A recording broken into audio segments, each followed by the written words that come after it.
only works for proportions. What I'm going to show you today will give you the exact same number, but it's a different, kind of a different way to do it. So let's look. What's the difference between 33 and 44? 11. What's the difference between 44 and 55? 11. What's the difference between 55 and 66? 11. Didn't, who did number one? Didn't Layla get 11 for the K? Okay, same number, slightly different way to get it though. Are you with me? By the way, how much were the X's going up? 1. 1? Okay, so 11 over 1 turns out to be K, which today we're going to change the name of it. Today we're going to call it the slope. Are you with me? That's the same thing. Number 2, in Ledesma's problem, how much are the Y's changing? 12. No, positive 12. Here. 12. Here. 12. Be careful here on the X's. What are the X's going up or down by? -1. -1. How about here? -1. How about here? -1. Okay, so in this problem, it's 12 divided by -1, which turns out to be -12. Exactly what Miss Ledesma. You're not married yet, are you? Good, good. Too early. So 12 divided by -1 gives me the exact same numbers that they got when they did the K, the Y divided by X. So let's talk about slope today. The slope. Slope tells us how steep a line is. Are you with me? And we've got quite a few definitions. We'll just put it's the steepness of a line.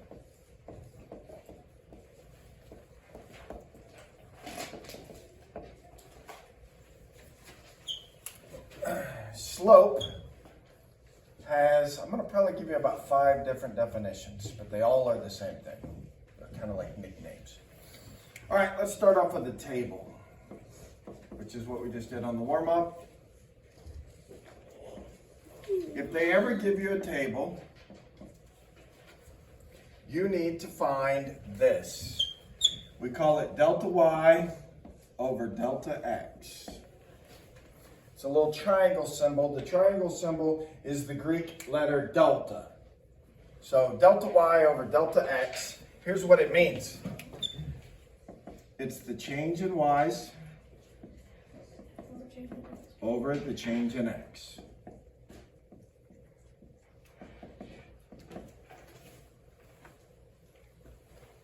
So we just finished proportions. All you had to do in the proportions was divide the y by the x. Today, we're switching gears. We're doing something slightly different.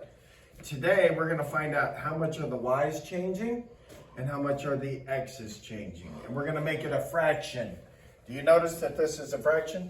Yeah. All slopes need to be a fraction or a ratio. All right, so let's put some numbers in here. And today, they are probably not going to be proportions. Are you with me?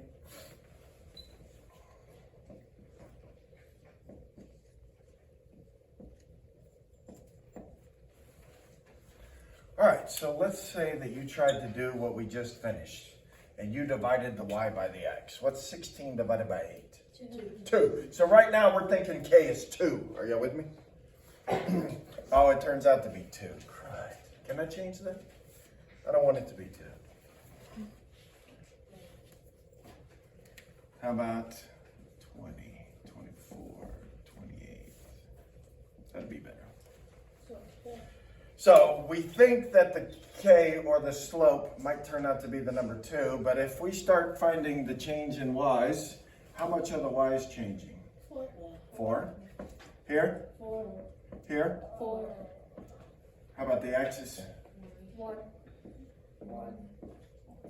Is the slope 2 over 1, which we thought it might be? No. What does it turn out to be? 4 over 1. Does that make sense? So in this problem, the slope is 4 over 1. Questions? So What we just finished with proportions is not going to work anymore, unless it turns out to be a proportion, which most of the ones we're going to do are not going to be proportional. Let's look at another one.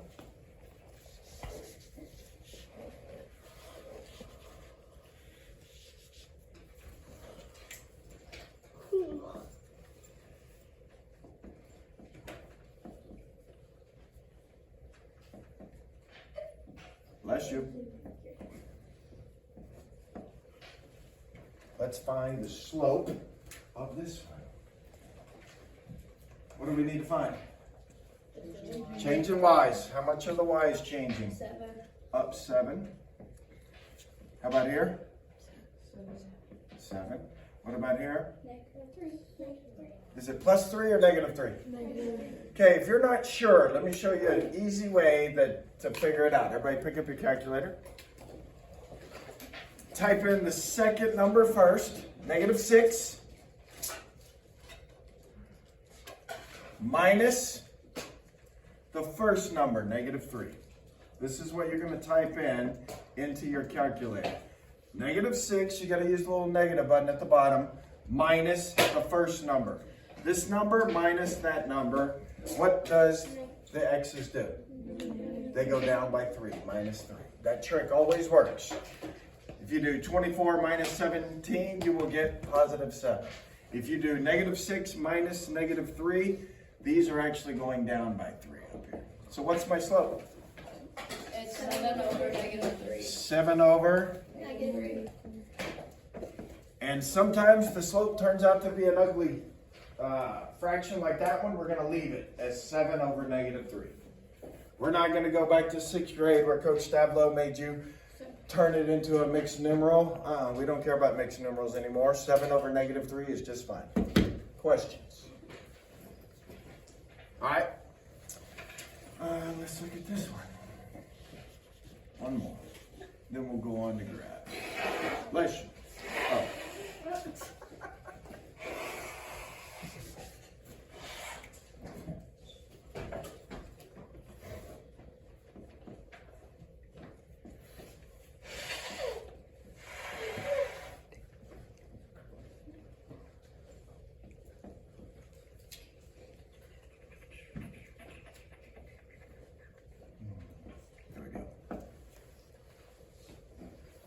Let's find the slope. How much are the y's changing here? 16. 16. How much are the y's changing here? It ain't 16. 8. 8. How much are the x's changing here? 5. 10. 15 minus 5 is 10. How about here to here? 5. 5. Are these slopes the same? Yeah. No. Yeah. We're about to find out. Let's see. What's the first slope? 16. 16 over. 10. Pick up your calculator. I'm about to show you a really cool button. Type in 16 divided by 10. Don't hit enter. If you hit enter, you'll get the decimal, 1.6. We don't want the decimal. We want to reduce that fraction. There is a reducing button on your calculator. Would y'all like to know where it is? Yes. It's a very handy tool. So type in 16 divided by 10, and then find the button that says math. It's right under the green one. Hit math. And then the very first thing on your screen is reduce fraction. Hit enter and enter again. What does 16 over 10 reduce to? 8 over 5. 8 over 5.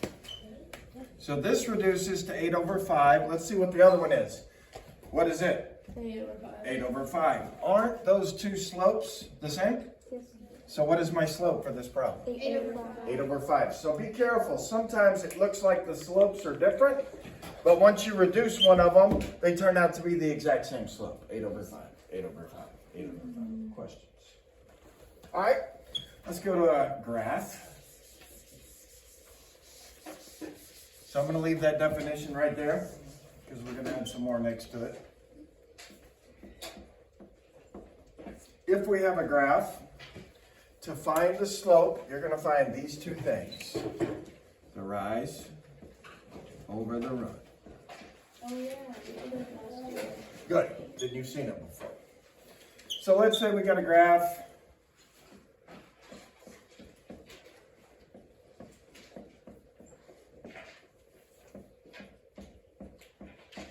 I'm going to make these 5s.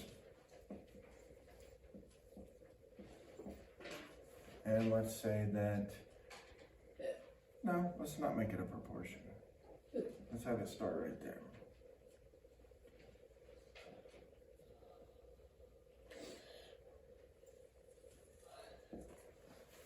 We need to find the slope of this graph. So do not ever do that. Just raise your hand. To find the slope, we're going to have to find the rise and the run. You're going to need to have 2 points somewhere on the graph. I got 3 of them. You can actually pick any 2 you like. Are you with me? I'm going to pick this one and this one. I'm going to find the slope between this point and this point. Which direction does rising go? If I tell you to rise out of your desk, which way are you going? Up. Does everybody agree? So the rise is up. So go straight up from the bottom point to the top point. Straight up there. There's my rise. How much does it rise? 10. Doesn't it go up 2 squares? Yes. Isn't each square worth 5? Yes. So the rise would be 10. And now the run, don't we run on the ground this way? Can anybody run that way? I wish, that'd be cool. That'd be nice. If I could run up in the air, that'd be awesome. But the run goes this way. So here's your rise, here's your run. How much does it run? 2. Try again. 1. It goes from here to there. I think that run is only what? 1. So what is my slope here? 10 over 1.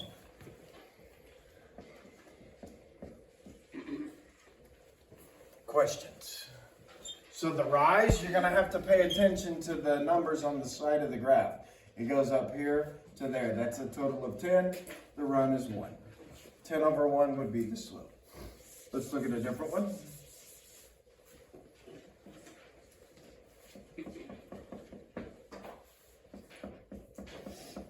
Let's make it go up by 3s this time.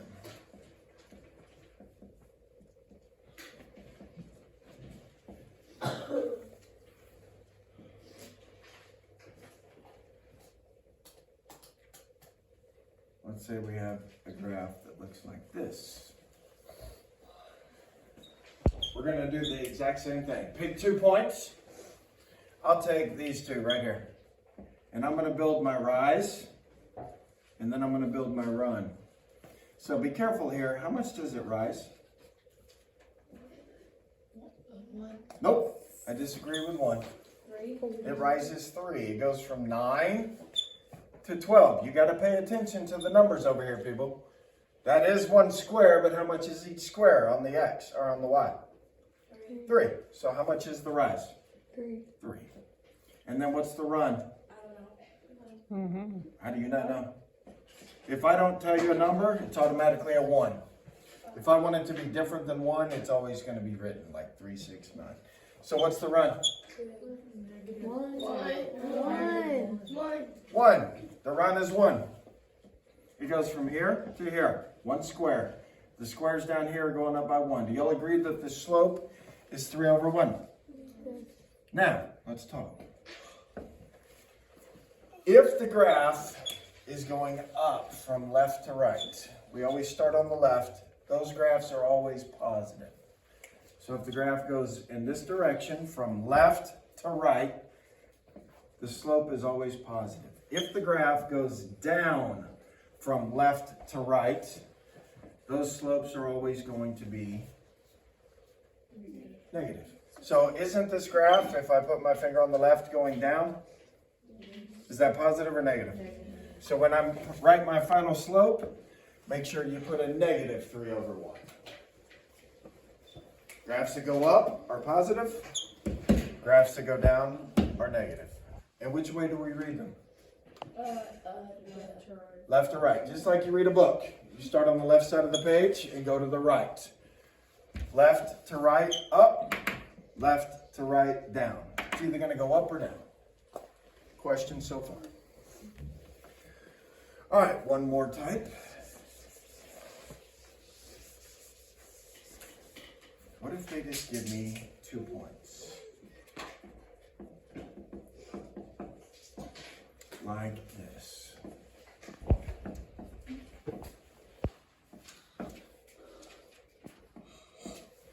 And ask me to find the slope between these 2 points. Let's go to our third definition of slope over here.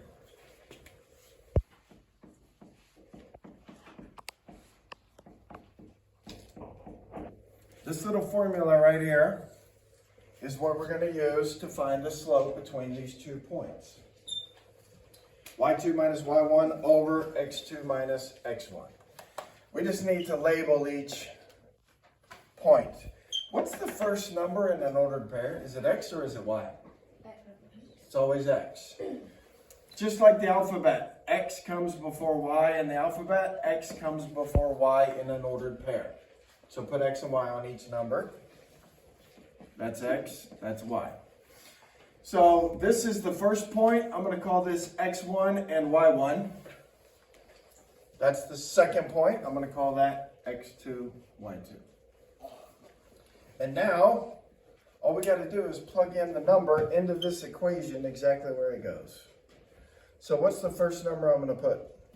Y2. What is y2? 12.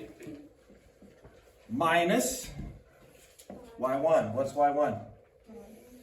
5. So on top of my fraction, we got 12 minus 5. We'll do the math in a minute. On the bottom, what's x2? 3.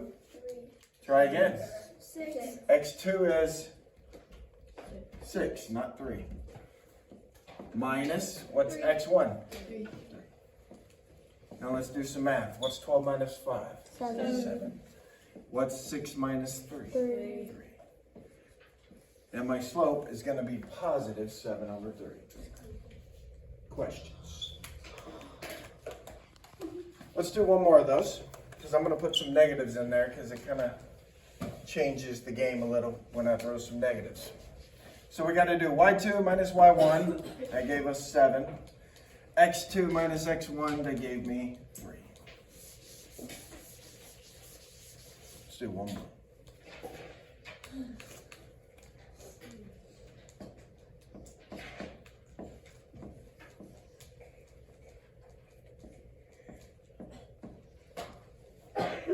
It's a negative 9.